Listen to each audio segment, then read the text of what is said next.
بسم اللہ الرحمن الرحیم۔ السلام علیکم۔ جس بیگم صاحبہ کے گھر میں کام کرتی تھی وہ بانجھ تھی۔ ایک دن وہ مجھے کہنے لگی، میں اپنے شوہر کی دوسری شادی تم سے کرنا چاہتی ہوں تاکہ تم دونوں کی اولاد ہو جائے، بدلے میں تمہیں پیسے دوں گی، مگر میری ایک شرط ہے کہ اس شادی کا کسی کو پتہ نہ چلے۔ میں نے بیگم صاحبہ کے شوہر سے شادی کر لی اور میں امید سے ہوئی تو ایک روز اچانک مجھ پر یہ راز کھلا کہ بیگم صاحبہ کے شوہر تو کبھی باہر کے ملک میں سے واپس ہی نہیں آئے، اور میرے شوہر تو اصل میں جس گھر میں نوکری کرنے آئی تھی، یہ گھر بہت بڑا تھا اور دیکھنے میں بہت ہی شاندار لگ رہا تھا۔ مجھے میری ایک جاننے والی نے اپنی جگہ پر کام میں لگوا دیا تھا اور وہ چاہتی تھی کہ میں اس کی جگہ یہاں پر کچھ عرصہ کام کروں۔ میں ڈرائنگ روم میں بیٹھی مالکن کا انتظار کر رہی تھی کہ ایک خوبصورت سی عورت اندر داخل ہوئی، جسے دیکھ کر میں حیران رہ گئی، کیونکہ میرا خیال تھا کہ یہاں کی مالکن کوئی بڑی عمر کی عورت ہوگی، مگر یہ تو مجھ سے کوئی 2-3 سال کی بھی بڑی تھی۔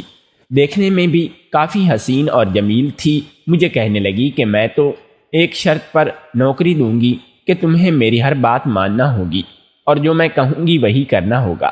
میں تو یہ کام کرنے ہی آئی تھی، اس لیے میں نے کہا کہ آپ جو کہیں گی، جیسا کہیں گی میں ویسا ہی کروں گی، کیونکہ مجھے تو اس وقت نوکری کی شدید ضرورت ہے۔ اگلے دن سے ہی میں کام پر جانے لگی، لیکن مجھے اس گھر کا سناٹا بہت عجیب لگتا تھا۔ اتنے بڑے گھر میں صرف 2-4 ملازم اور بیگم صاحبہ ہی رہتی تھی۔ پتہ چلا کہ وہ شادی شدہ ہیں، لیکن میں نے ان کے شوہر کو اب تک نہیں دیکھا تھا اور نہ کبھی مالکن کا کوئی سسرال میں سے، میکے والے میں سے یا کوئی آیا تھا۔ ایک دن بیگم صاحبہ نے مجھے بتایا کہ چونکہ ہم دونوں نے پسند کی شادی کر لی تھی، اس لیے ہم دونوں کے گھر والے ناراض ہیں۔ یہی وجہ ہے کہ وہ یہاں پر اکیلی رہتی ہیں، جبکہ ان کا شوہر کام کے سلسلے میں زیادہ تر باہر ہی رہتا ہے اور مہینے 2 مہینے بعد ہی چکر لگاتا ہے۔ مجھے بیگم کے شوہر کو دیکھنے کا بہت شوق تھا، کیونکہ وہ ہر وقت مجھے اپنے شوہر کی باتیں کرتی رہتی تھی، اپنے شوہر کی تعریفیں کرتی کہ وہ ان سے بہت پیار کرتا ہے اور ان کے لیے مہینے کے لاکھوں کا خرچہ بھیجتا ہے۔ مالکن کچھ کرتی تو نہیں تھی، سارا دن گھر میں ہی رہتی تھی، تو ان کے شوہر ہی ان کا خرچہ پورا کرتے تھے۔ کبھی کبھی میں ان کا اعلیٰ اور برانڈڈ سامان بہت حسد میں مبتلا ہو جاتی تھی کہ اصل زندگی تو ان امیروں کی ہے، ہم جیسے غریب تو بس یوں ہی دنیا میں آ گئے ہیں۔ 1 مہینہ ہو گیا تھا مجھے کام کرتے ہوئے، جب ایک دن بیگم مجھے کہنے لگی کہ تم ایسا کرنا کہ 1 ہفتے کے لیے چھٹی کر لو، کیونکہ میرا شوہر واپس آ رہا ہے اور میں یہ سارا وقت صرف اسی کے ساتھ گزارنا چاہتی ہوں۔ ہم دونوں باہر کہیں گھومنے پھرنے چلے جائیں گے تو گھر پر تو کوئی ہوگا نہیں، تو تمہارے آنے کا بھی کوئی فائدہ نہیں۔ میں مالکن سے کہنا چاہتی تھی کہ مجھے آنے دیں، میں نے ایک بار آپ کے شوہر کو دیکھنا ہے، لیکن جھجک کے مارے میں یہ بات کہہ نہ پائی۔ میں اصل میں دیکھنا چاہتی تھی کہ جتنی بیگم صاحبہ پیاری ہیں، کیا ان کے شوہر بھی اتنے ہی پیارے ہیں یا نہیں۔ یہاں تک مجھے لگا تھا کہ بیگم صاحبہ نے دولت کی خاطر صاحب سے شادی کی ہوگی اور ان کے شوہر اتنے پیارے بھی نہیں ہوں گے، کیونکہ جب میں ان سے بات کرتی کہ مجھے اپنے شوہر کی تصویر دکھا دیں تو وہ مجھے ٹال جاتے، جس سے مجھے تو یہی لگتا تھا کہ بیگم صاحبہ کے شوہر ذرا بھی پیارے نہیں ہیں، اسی لیے وہ کسی کو دکھانا نہیں چاہتی۔ خیر، میں 1 ہفتے کی چھٹی کے بعد کام پر گئی تو گھر میں پھر سے وہی سناٹا تھا، کیونکہ بیگم صاحبہ اکیلی تھی۔ میرے پوچھنے پر انہوں نے بتایا کہ ان کے شوہر کل ہی واپس اپنے کام پر چلے گئے ہیں۔ میں اپنے کام میں مشغول ہو گئی، دن یوں ہی گزرنے لگے، لیکن اس کے بعد کئی بار ایسا ہوا کہ جب بھی بیگم صاحبہ کے شوہر چھٹی پر آتے وہ مجھے میرے گھر پر بھیج دیتی۔ ایک دن ایسا ہوا کہ بیگم صاحبہ نے مجھے جس دن کام پر آنے کا بولا تھا، اس دن 1 دن پہلے میں نے بیگم صاحبہ کو ان کے شوہر کے ساتھ بازار میں دیکھ لیا۔ اگلے دن میں نے بیگم صاحبہ سے پوچھا، کل جو صاحب آپ کے ساتھ بازار تھے، کیا وہ آپ کے شوہر ہیں؟ مالکن کے پہلے گھبرا گئی تو پھر مسکرا کر کہا، ہاں، میں سر ہلا دیا، کیونکہ جو شخص بیگم صاحبہ کے ساتھ تھا وہ تو بہت ہی خوش شکل انسان تھا۔ میرے سارے اندازے غلط نکلے تھے کہ وہ کوئی بدصورت انسان ہے۔ میں نے محسوس کیا کہ وہ کچھ پریشان سی ہے۔ پھر اگلے کئی دن میں نے یہی صورتحال دیکھی تو ایک دن بیگم صاحبہ سے پوچھ لیا کہ خیر تو ہے، آپ اتنی پریشان کیوں ہیں؟ تو وہ اچانک ہی میرے ساتھ پکڑ کر کہنے لگی کہ کیا تم میری مدد کرنے کا وعدہ کرتی ہو؟ اگر تم میری مدد کرنے کا وعدہ کرو گی تو میں تمہیں اپنے پریشانی بتاؤں گی۔ میں نے بھی کہہ دیا ہاں ضرور، میرے بس میں ہوا تو لازمی کروں گی۔ بیگم صاحبہ کہنے لگی کہ میں نے اپنے رپورٹس کروائی تھیں اور ان کے مطابق میں کبھی ماں نہیں بن سکتی۔ یہ کہہ کر وہ رونے لگی اور پھر کہنے لگی کہ میں اپنے شوہر کو اولاد کی خوشی سے محروم نہیں کرنا چاہتی، کیونکہ پہلے ہی ہماری شادی کو 4 سال گزر چکے ہیں۔ اس لیے کافی دنوں کی سوچ بچار کے بعد میں نے ایک بڑا فیصلہ کیا ہے کہ میں اپنے شوہر کی دوسری شادی کروا دوں گی تاکہ وہ اولاد کی خوشی دیکھ لے۔ میں حیرانی سے پوچھا کہ آپ کے شوہر تو آپ سے بہت پیار کرتے ہیں، کیا وہ دوسری شادی کے لیے مان جائیں گے؟ تو بیگم صاحبہ کہنے لگی کہ میں اسے منا لوں گی، مگر میرے لیے سب سے مشکل مرحلہ لڑکی دیکھنے کا ہے، کیونکہ کوئی بھی لڑکی سوتن بننا قبول نہیں کرتی۔ اچانک بیگم صاحبہ بات کرتے کرتے چونک گئی اور میری طرف دیکھ کر کہنے لگی اگر میں تم سے ایک بات کہوں تو تم مانو گی؟ میں نے کہا بولیں، تو کہنے لگی کہ تم میرے شوہر سے دوسری شادی کر لو۔ یہ سن کر تو میرے قدموں تلے سے زمین ہی نکل گئی۔ وہ یہ کہہ رہی تھی کہ بیگم صاحبہ میرے آگے ہاتھ جوڑ کر کہنے لگی دیکھو میں تمہارے علاوہ اور کسی پر اعتبار نہیں کر سکتی، اگر کسی کو بھی کہوں گی تو وہ میرے شوہر کو میرے خلاف بھڑکا کر پہلے مجھے طلاق دلوائے گی اور پھر شادی کرے گی، تو میں اپنے شوہر کو کھونا نہیں چاہتی۔ تم میرے شوہر سے دوسری شادی کر کے اس کی اولاد پیدا کر دو، بدلے میں تمہیں بہت سارے پیسے دوں گی، جتنے پیسے تم کہو گی اس سے بھی زیادہ دوں گی۔ یہ سن کر تو میرے ہوش ہی اڑ گئے۔ میں نے کبھی سوچا بھی نہیں تھا کہ میں قسمت یوں پلٹ جائے گی۔ میری قسمت خود دروازے پر چل کر مجھے موقع دے رہی تھی کہ میں کچھ پیسے کما لوں۔ جتنا پیسے بیگم صاحبہ کہہ رہی تھیں اس سے تو میرے سارے مسئلے حل ہو جاتے اور میں آئندہ کچھ سال کی زندگی بہتر کر سکتی تھی۔ میں ایک غریب گھر سے تعلق رکھتی تھی اور میں کمانے کے لیے گھر سے باہر نکلی تھی، کیونکہ میرا باپ ایکسیڈنٹ کے بعد بستر پر جا چکا تھا اور اس کے علاج کے لیے بھی کافی رقم درکار تھی، جبکہ میری ماں تو پہلے سے ہی لوگوں کے گھر میں کام کرتی تھی۔ ابا شروع سے ہی مزدوری کرتے تھے اور اماں گھر کے کام، اسی لیے انہوں نے ہم بہن بھائیوں اتنی توجہ نہیں دی تھی۔ میں گھر کی بڑی تھی اور میرا پڑھنے لکھنے کی طرف ذرا بھی دھیان نہیں تھا، اس لیے میں جب 8ویں میں دوسری بار فیل ہوئی تو میں ہمیشہ کے لیے تعلیم کو خیر باد کہہ دیا اور گھر میں ہی چھوٹے بہن بھائیوں کو پالنے لگی۔ اماں ہر وقت گھر سے باہر لوگوں کے کام کرتی تھیں اور میں گھر کی صفائی کام وغیرہ ہی کر لیتی تھی، لیکن جب سے ابا کا ایکسیڈنٹ ہوا تھا گھر میں مشکلات آنے لگی تھیں، کیونکہ صرف اماں کی کمائی سے گزارا نہیں ہو رہا تھا۔ تو میں نے سوچا کہ مجھے بھی گھر سے باہر نکل کر کام کرنا چاہیے، لیکن چونکہ میں تو پڑھی لکھی نہیں تھی اس لیے میں بھی اماں والا کام ہی کر سکتی تھی کہ لوگوں کے گھروں میں جا کر صفائی وغیرہ کر لوں۔ اس لیے میں نے اپنی ایک دوست کو کہہ کر رکھا تھا کہ جب بھی اسے کوئی کام ملے تو وہ مجھے لازمی بتائے، اور اس کے کہنے پر یہاں آ گئی تھی اور میں نے اچھا ہی کیا تھا کہ میں نے اس کی بات مان لی، کیونکہ اب جو بھی آفر مجھے بیگم صاحبہ دے رہی تھیں وہ کسی طرف ٹھکرائی نہیں جا سکتی تھی۔ میں نے کہا ٹھیک ہے، میں آپ کے شوہر کے ساتھ دوسری شادی کرنے کے لیے تیار ہوں، مگر مجھے بہت سارے پیسے چاہیے ہوں گے۔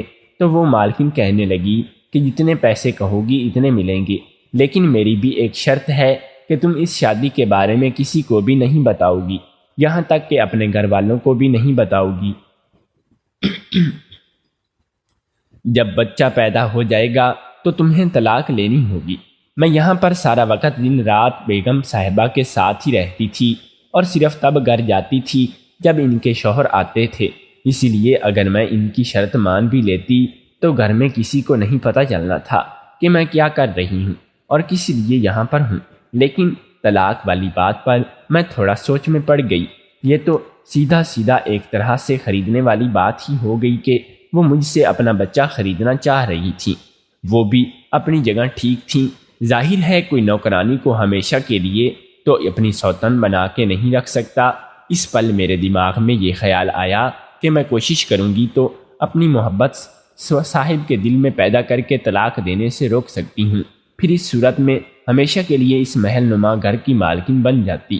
میرے دل میں بہت سے وسوسے اور وہم آ رہے تھے کہ جانے میں ٹھیک کر رہی ہوں یا نہیں، یہاں پتہ نہیں مالکن سچ بول رہی ہے یا جھوٹ، لیکن جو بھی تھا میں نے ہاں کر دی۔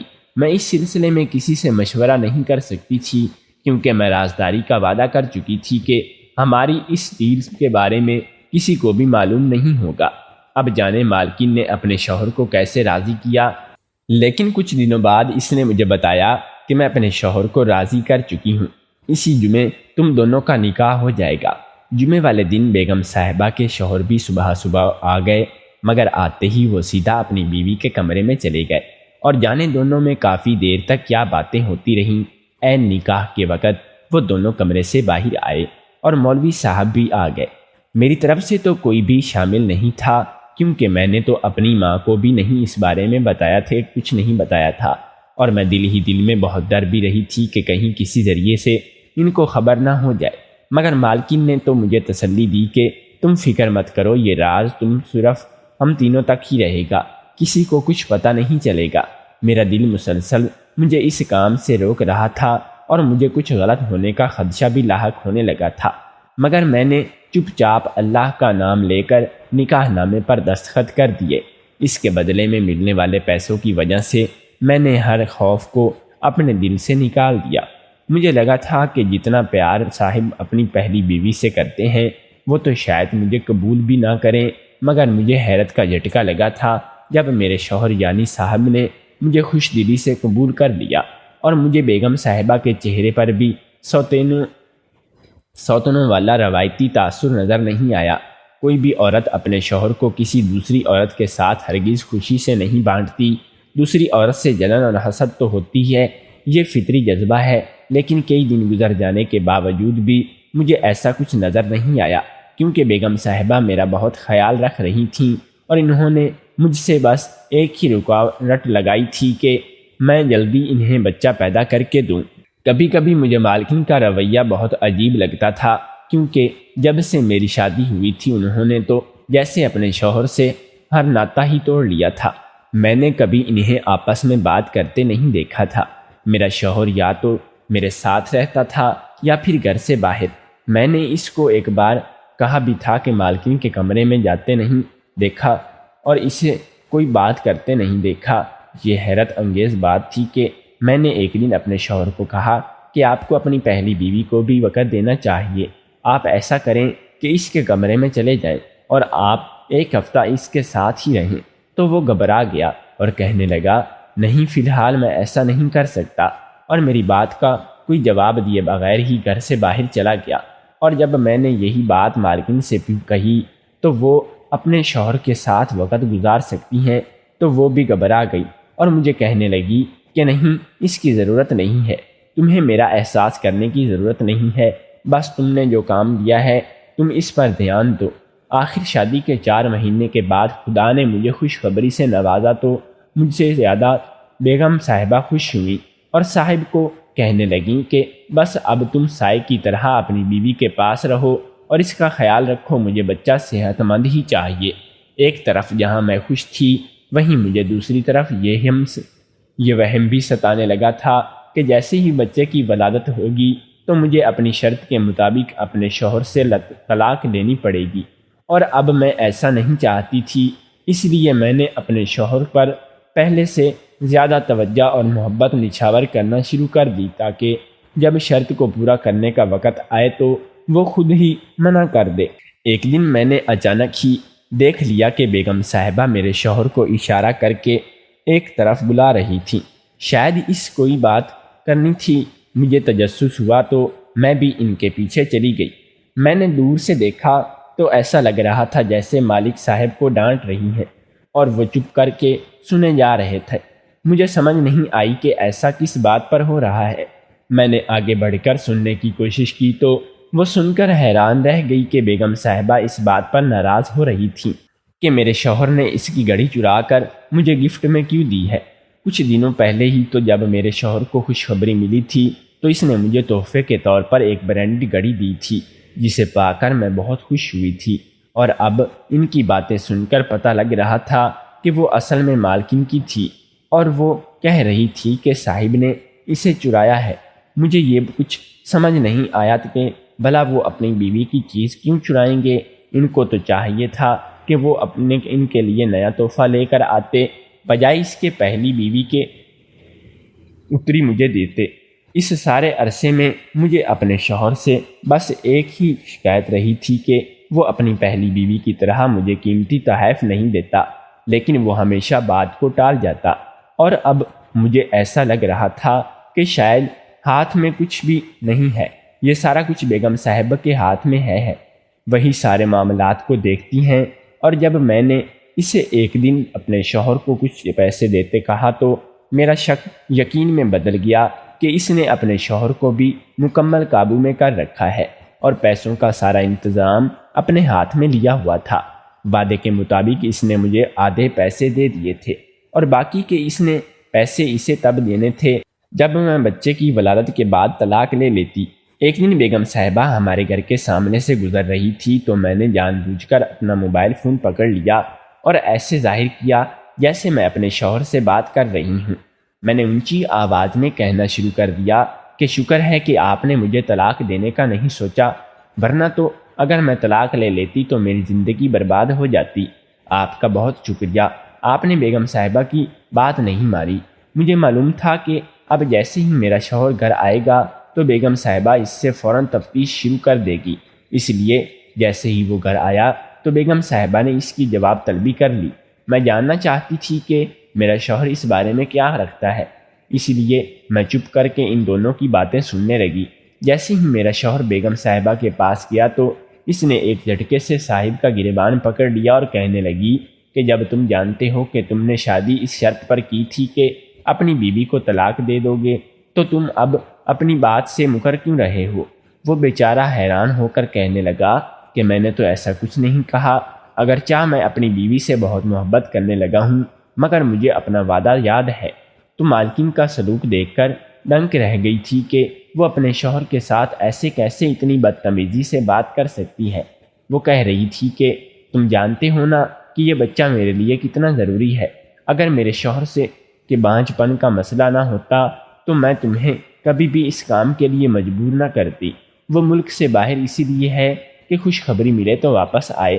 یہ سنتے ہی میرے پیروں تلے سے زمین نکل گئی۔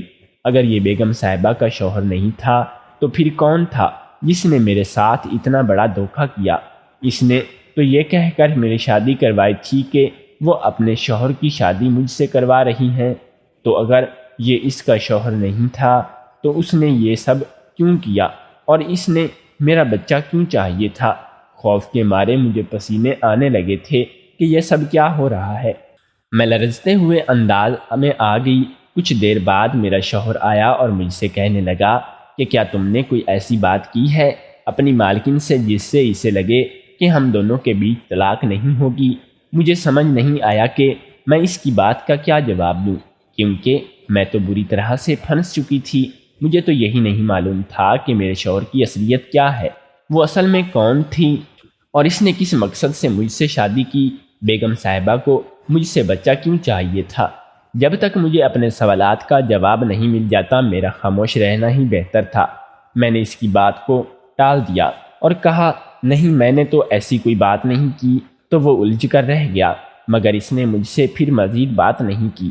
میں نے اپنی اسی دوست کو فون کیا جو یہاں پہلے کام کرتی تھی، تو اس نے ان دونوں نے اپنے خاندان والوں کو ناراض کر کے شادی کی تھی، اسی لیے کوئی ان کے گھر آتا جاتا نہیں ہے۔ اس کے آگے سے بھی کچھ معلوم نہیں تھا، اور نہ ہی اسے میں نے اپنے بارے میں کچھ بتایا تھا۔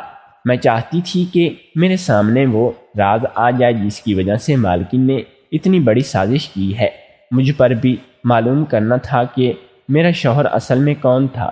میں نے اس 2 دن میں ایک ایک حرکت، ایک ایک بات پر نظر رکھنی شروع کر دی، تو ایک ایک دن جب میں نے اپنے شوہر کو اسے بھابھی کھلاتے دیکھا تو مجھے سکتا ہی ہو گیا، اور میں نے ایک جھٹکے سے دروازہ کھول دیا۔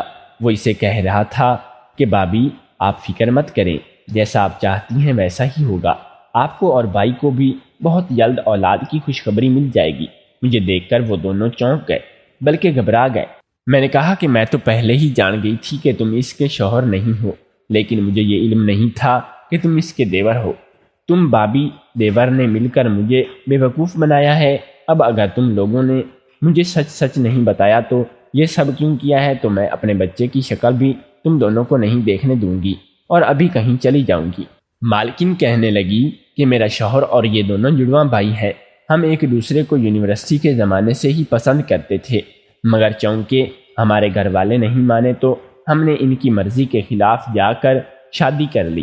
ہم انہیں منانے کی کوشش کرتے رہے، مگر میرے گھر والے تو مجھ سے ملنا جلنا شروع ہو گئے، مگر میرے شوہر کے گھر والوں نے صلح کی صورت یہ رکھی تھی کہ جب تک میں انہیں اولاد کی خوشخبری نہیں سناؤں گی تب تک وہ ہمیں اپنے گھر میں قدم بھی نہیں رکھنے دیں گے اور نہ ہی جائیداد میں سے کوئی حصہ دیں گے۔ 3 سال تک ہم کوشش کرتے رہے لیکن ہماری اولاد پیدا نہیں ہوئی۔ پھر ہم نے جب ٹیسٹ کروائے تو پتہ چلا کہ میرا شوہر تو باپ بننے کی اہلیت کے، اور اگر یہ حقیقت اس کے گھر والوں کو پتہ چلتی تو ظاہر ہے کہ وہ اسے جائیداد میں سے کچھ بھی نہ دیتے، اس لیے ہم نے یہ بات سب سے چھپا لی۔ پھر ہم نے ایک بچہ اڈاپٹ کیا، مگر سسر کو شک ہوا تو انہوں نے DNA کروا لیا تو انہیں پتہ چل گیا کہ یہ میرے شوہر کا بچہ نہیں ہے۔ پھر ہم نے یہ پلان بنایا کہ دیور کی شادی کرو تو اس سے ہونے والے بچے کو اپنا کہیں گے، تاکہ اگر وہ DNA ٹیسٹ بھی کروائیں گے تو اسے شک نہیں ہوگا، کیونکہ میرے شوہر اس کے بھائی کا DNA ایک جیسا ہی ہے۔ ہم نے یہی پلان بنایا تھا کہ تم سے بچہ لے کر تمہیں بہت سارے پیسے دے کر یہ طلاق دے دے گا اور پھر اس بچے کو ہم اپنا نام دیں گے اور میرا دیور بھی کسی اور لڑکی سے شادی کر لے گا، یوں سب کچھ ٹھیک ہو جائے گا۔ میرا شوہر اس وقت ملک سے باہر اپنے علاج کے لیے قیام پذیر ہے۔ میں تو ان کی اتنی لمبی چوڑی پلاننگ سن کر دم بخود ہو گئی تھی کہ انہوں نے مجھے کسی بری طرح اپنے مقاصد کے لیے استعمال کیا ہے اور دھوکے سے یہ شادی کروائی ہے۔ مجھے تو اپنے شوہر سے محبت ہونے لگی تھی اور اسے چھوڑنے کا تصور ہی میرے لیے جان لیوا تھا، لیکن میں کیا کرتی، یہ تو وعدہ ہو چکا تھا پہلے ہی، اور اگر میرا شوہر ہی میرے ساتھ نہیں رہنا چاہتا تھا تو میں بھی اسے زبردستی اپنے ساتھ باندھ کر تو نہیں رکھ سکتی تھی۔ میں چپ چاپ کچھ بھی کیے ہیں بغیر اپنے کمرے میں آ گئی۔ کچھ دیر بعد میرا شوہر کمرے میں داخل ہوا اور کہنے لگا کہ ہم دونوں ہی چونکے وعدہ کر چکے ہیں، اس لیے ہمیں یہ بچہ تو بھائی اور بھابھی کو دینا ہی ہوگا، لیکن میں اپنا دوسرا وعدہ توڑ رہا ہوں کیونکہ میں تمہیں نہیں چھوڑ سکتا۔ میں جانتا ہوں کہ پسند کی شادی کرنے پر میرے گھر والے بھی مجھ سے اسی طرح ناراض ہو جائیں گے اور شاید 2-3 سال تک یہ ناراضگی برقرار رہے، مگر ہم جلد انہیں پوتے پوتی کی خوشی خبری سنا کر منا لیں گے۔ یہ سن کر میں شرما گئی۔ شکر ہے کہ سب ٹھیک ہونے جا رہا تھا اور اب میری زندگی بھی خوشیاں آنے والی تھیں۔ اگر آپ کو ہماری کہانی اچھی لگی ہو تو کمنٹ کر کے ضرور بتائیے گا۔ شکریہ۔